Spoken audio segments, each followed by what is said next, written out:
Salut Fabien, Bonjour. merci d'avoir accepté mon invitation. Fabien, tu es journaliste indépendant, spécialiste de la Grèce. Tu es d'ailleurs actuellement en Grèce à Athènes. Tu es aussi l'auteur d'un livre, Alexis Tsipras, une histoire grecque aux éditions Pérégrine.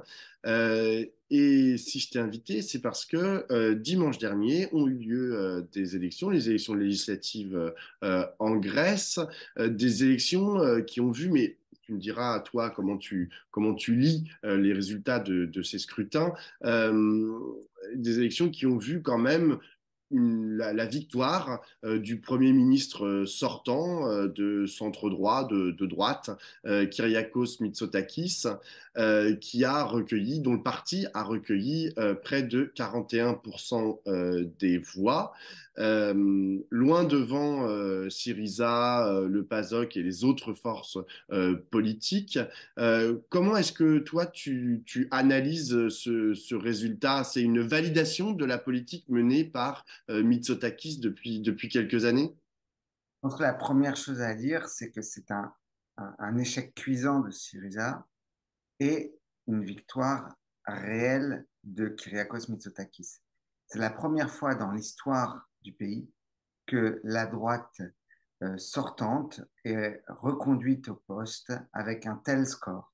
Et même si l'abstention reste assez forte, hein, elle est autour de 40% en Grèce, elle a légèrement euh, diminué et ces voix, les votants, les nouveaux électeurs sont allés pour partie à Nouvelle Démocratie, mais pas uniquement.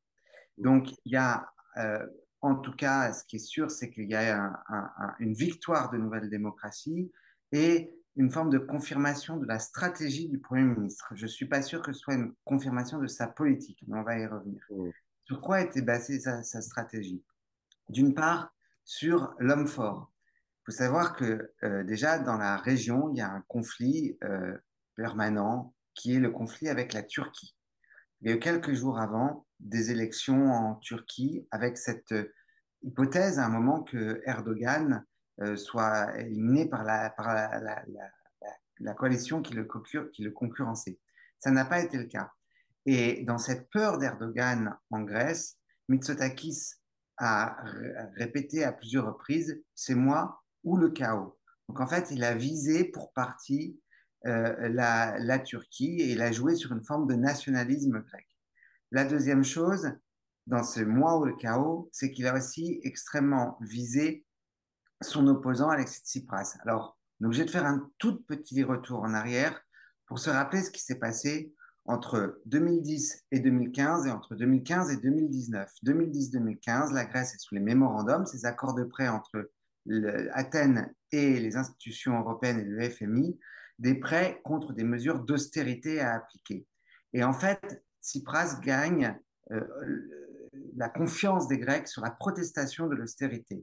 2015-2019, Tsipras est à son tour Premier ministre et il est obligé à son tour de signer un mémorandum face à la pression européenne.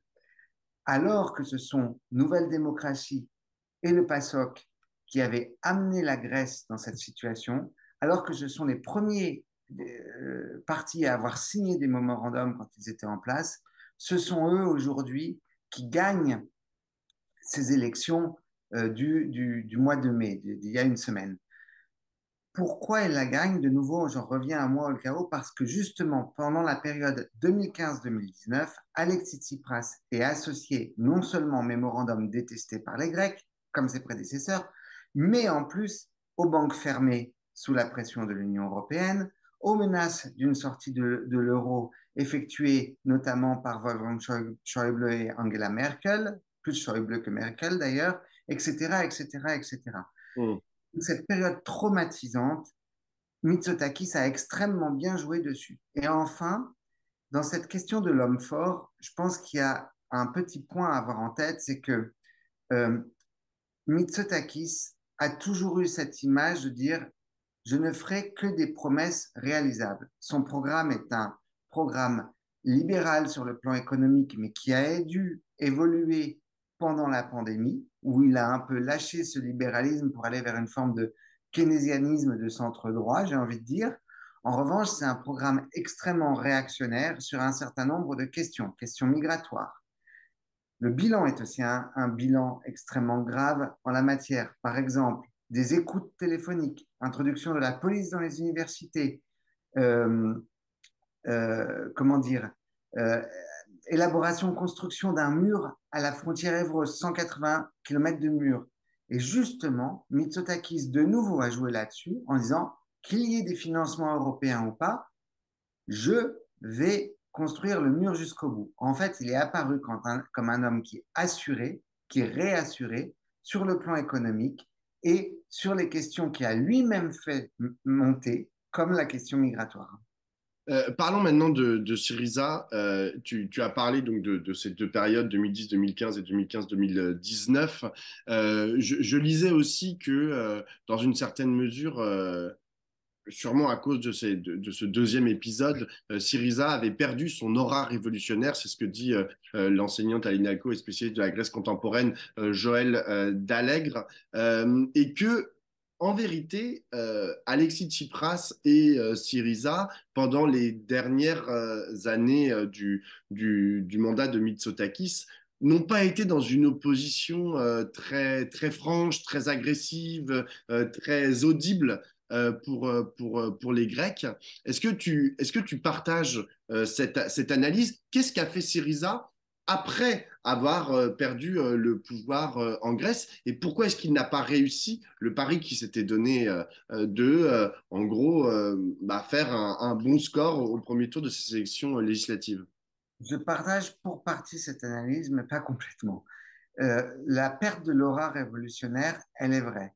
C'est-à-dire qu'aujourd'hui, non seulement Alexis Tsipras apparaît, comme je le disais tout à l'heure, comme un homme un peu compromis lui aussi aux affaires, euh, en tout cas obligé de signer, et dans le même temps, c'est un homme qui n'a plus les 40 ans qu'il avait il y a 10 ans. Mm. Et je pense que ça joue aussi paradoxalement. Donc, Mais il n'est pas seul à Syriza. mais c'est ce que j'allais dire. Maintenant, il est très facile de blâmer un seul homme. Et je pense que c'est exactement pour ça que je ne suis pas entièrement d'accord avec cette analyse. L'opposition faite par Syriza dans son ensemble n'a pas été une opposition de construction, de proposition, mais une opposition extrêmement agressive verbalement. Pour dire les choses autrement, très agressive sur les mots, où ils ont beaucoup joué sur les sujets comme les écoutes téléphoniques, qui sont des sujets extrêmement graves. Ils ont extrêmement joué sur les sujets de société, de mœurs, etc. Mais ils n'ont pas fait une opposition qui répondait au questionnement des Grecs. Avant les élections, 70% des Grecs mettaient l'emploi, et plus exactement l'économie, le coût de la vie et l'emploi dans leurs principales préoccupations. 70%. Que dit Syriza? Nous allons augmenter le salaire minimum à 880 euros. Mitsotakis dit nous allons augmenter le salaire minimum à 1000 euros. Mm. Okay. Celui qui augmente le moins, c'est celui de gauche, en disant mais nous faisons une offre raisonnable. Mais aujourd'hui, si c'est pour faire une offre social-démocrate ou social-libérale, il y a un parti qui est là, qui s'appelle le PASOK. Mhm. Donc, il y a un problème de proposition. Et ce problème de proposition renvoie à un problème de, comment pourrait-on dire ça? Un problème de travail au sein du parti. Aujourd'hui, mais déjà certains signaux étaient envoyés avant, un certain nombre de cadres disent effectivement, nous n'avons pas assez travaillé. C'est-à-dire que Syriza n'a pas été capable de se transformer en un parti qui produisait des idées nouvelles, alors que c'est exactement ce que faisait Syriza avant 2015. Mhm. C'était un parti qui travaillait de près avec les intellectuels, avec les enseignants, de près en même temps avec le monde du travail, et donc qui avait une capacité de synthèse, de mise en cohérence de toutes les propositions qui pouvaient apparaître de partout. Et ça, c'est pour moi mon hypothèse en réalité. Ce que montrent ces élections, c'est la difficulté à transformer un mouvement qui émerge dans un contexte particulier et autour d'une personne particulière en un parti de masse. Mhm. Et peut-être en réalité, cette élection, dans ce pays, la Grèce, qui a toujours été un laboratoire des politiques publiques et un laboratoire de la transformation du paysage politique en Europe, cette impossible transformation doit nous interroger sur ce qu'est un mouvement et est-ce que finalement, ce n'est pas la fin de ces mouvements. Mhm. Mitsotakis, il avait une campagne très pro, extrêmement structurée, avec une implantation à toutes les échelles de la société et paradoxalement, une implantation dans beaucoup de classes de la société. En 2019, quand Tsipras et Syriza ont perdu pour la première fois les élections, la carte montrait que les classes populaires, la géographie montrait que les classes populaires continuaient de voter Syriza. Aujourd'hui, c'est toute la Grèce qui est remplie de bleu. Mhm. Donc, Sauf je sais pas, un département au nord-est. cette là qui est, elle, restée en rose, couleur de Syriza. On pourrait dire que Tsipras, qui était Tsipras le rouge et qui est un peu devenu Tsipras le rose, s'est fait balayer par une vague bleue, mais de nouveau, il est trop facile de blâmer un homme seul. Il y a une responsabilité collective. Et un tout dernier point sur l'échec de Tsipras et de Syriza, il ne faut pas non plus oublier qu'en 2015, quand Tsipras a dû signer un mémorandum, pour éviter que son pays sombre complètement dans un désastre économique, il l'a fait par la pression européenne, parce qu'il n'avait pas vraiment non plus d'alliés européens. Donc peut-être que c'est aussi une réflexion que doivent mener les sociodémocrates européens, qui étaient pour certains aux commandes en 2015 et qui n'ont pas, euh, avant le mois de juillet, poussé dans l'Union européenne pour qu'une autre politique soit appliquée en Grèce que celle des mémorandums. Mhm. On voit que tous les partis partout en Europe qui ont été un peu euh, compromis, je vais utiliser ce terme, dans les mémorandums, sont des partis qui peu à peu sont en train d'être balayés. Mhm. Et tout dernier point, de surcroît, dans les personnalités qui ont été choisies par Alexis Tsipras, il y avait un certain nombre de personnes qui étaient un peu usées par le pouvoir, des gens qui avaient 75 ans, 80 ans, et d'autres nouvelles en politique, mais qui venaient justement de l'ancien PASOK. Pourquoi les voter pour la copie Mhm. quand il y a un original à côté? Mhm. Alors justement, parlons de l'original, le PASOK. Le PASOK fait 11%, ce qui est tout à fait honorable pour un parti qu'on pensait, bah, comme tu le dis toi-même, hein, en voie de disparition. Euh, Est-ce que y a eu à un moment comme des discussions entre le PASOK et Syriza qui sont très rapidement qui se sont allés dans une impasse, quoi, enfin, qui se sont arrêtés, notamment parce que le chef du PASOK voilà, avait été, enfin, ils ont découvert qu'il avait été espionné par les services secrets sous le gouvernement de Mitsotakis. Mais est-ce que tu penses que le PASOK, en gros, reprend des couleurs? Est-ce que tu penses que la social-démocratie grecque a un avenir dans le pays ou est-ce que bah, c'est juste un sursaut de l'histoire parce que c'est un vieux pays, un vieux parti vénérable? Bon, c'est toujours dur de prédire l'avenir, mais il y a un élément qui me paraît très important, c'est que en réalité, le PASOK a dit d'entrée de jeu qu'il ne ferait pas de coalition avec Syriza, ni avec Nouvelle Démocratie. Mmh. Et dans un certain sens, Syriza n'a pas voulu y croire. Donc Syriza a fait toute sa campagne en disant, nous sommes raisonnables et nous allons réussir à faire cette alliance à la dernière minute avec le PASOK. Face au résultat, en fait, nous serons contraints de cette alliance à cette alliance avec le PASOK. Ça n'a pas marché, de nouveau parce que très souvent, on préfère l'original à la copie. Euh, et ça n'a pas marché non plus parce que le PASOK reste un parti structuré. Par exemple, lui, il a une implantation assez forte dans les syndicats, Mhm. contrairement à Syriza, qui pendant ces 4 années dans l'opposition n'a pas réussi à travailler cette base électorale potentielle. Mhm. Euh, Ensuite, le PASOK est un parti qui a toujours eu un soutien européen, par exemple, et international. Il faut se rappeler que Yorgos Papandreou, le secrétaire, l'avant-dernier secrétaire national président du PASOK, était le président de l'Internationale socialiste, Mhm. jusqu'à très longtemps, en fait, pendant très longtemps. Et donc, ils ont des véritables réseaux, et Syriza a comme réseau la gauche européenne, mais de ce que j'ai compris, le leader de Syriza, Alexis Tsipras, fréquentait plus les réseaux des sociodémocrates européens que ceux de la gauche européenne.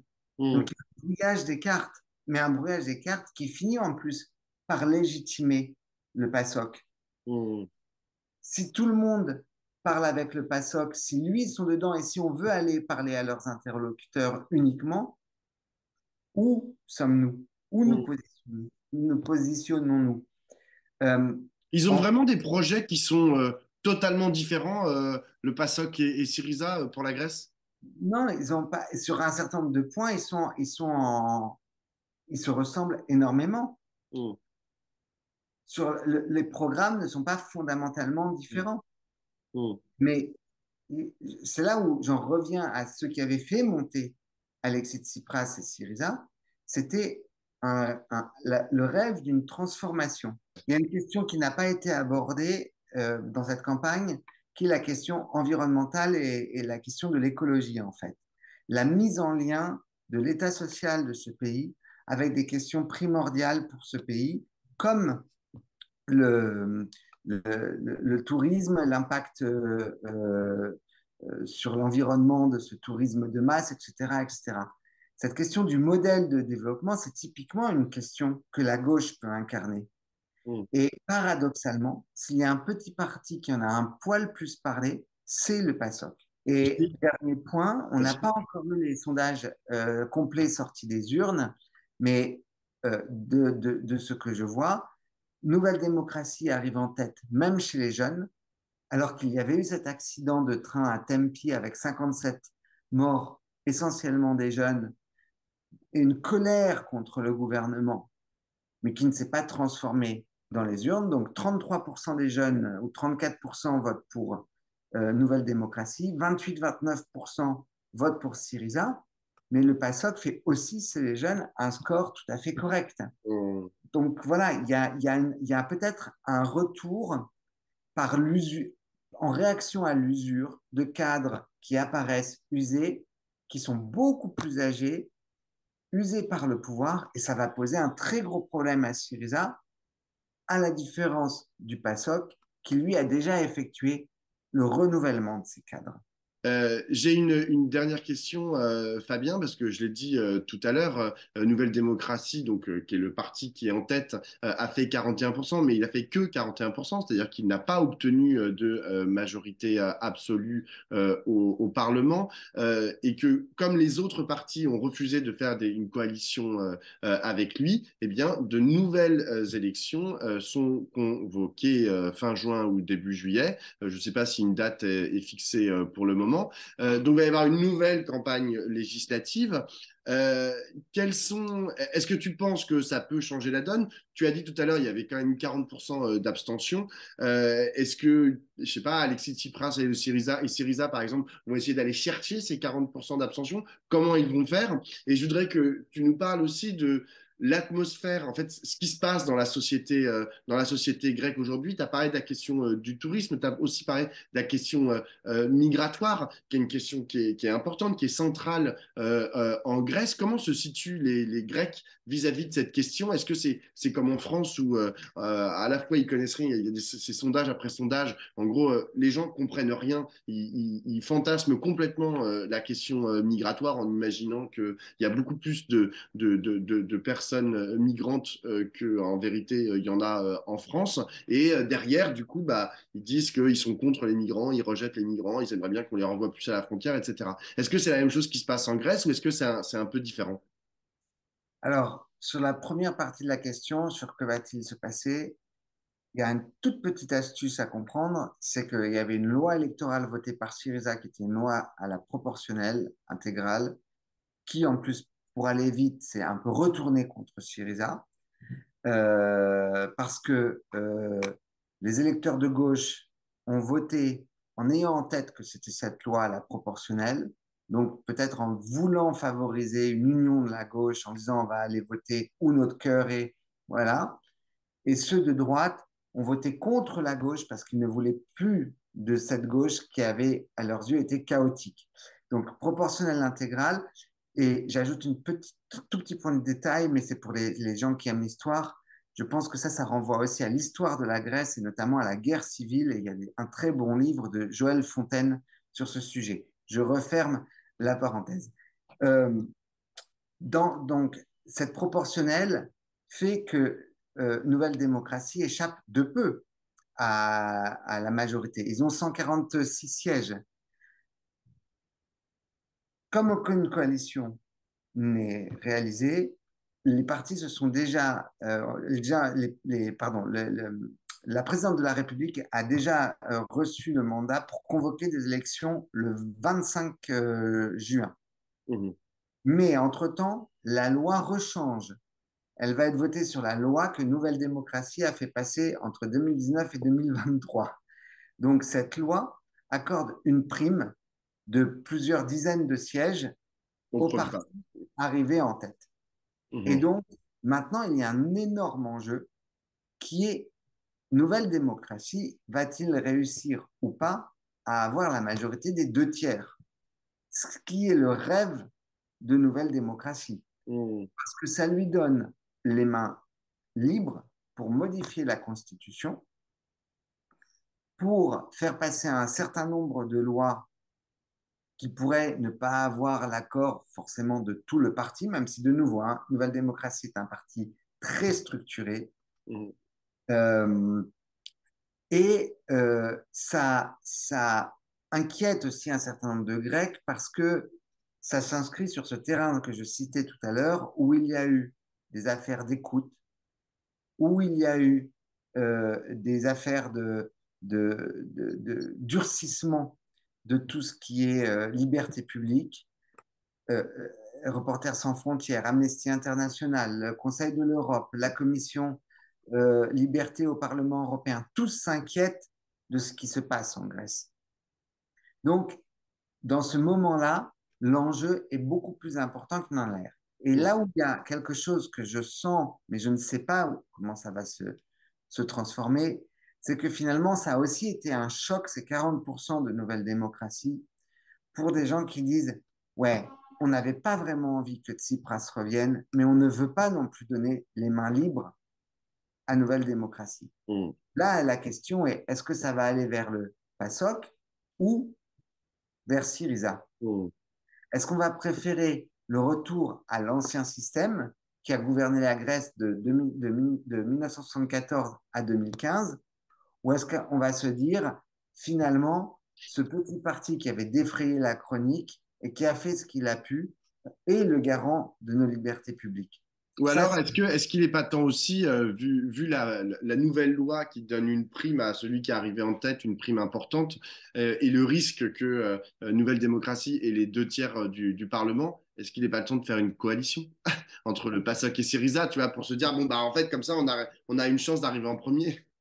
dans l'heure actuelle, à l'heure actuelle, ça paraît impossible. Hum, Parce que ça voudrait dire, pour Syriza, en réalité, se faire absorber par le PASOK. hum, hum. Euh, S'ils sont plus ensuite, gros. oui, mais le PASOK est un plus vieux parti, plus Ouais. structuré, et c'est Syriza qui dit, bon, votre stratégie est celle qui a marché, donc Hum, ok.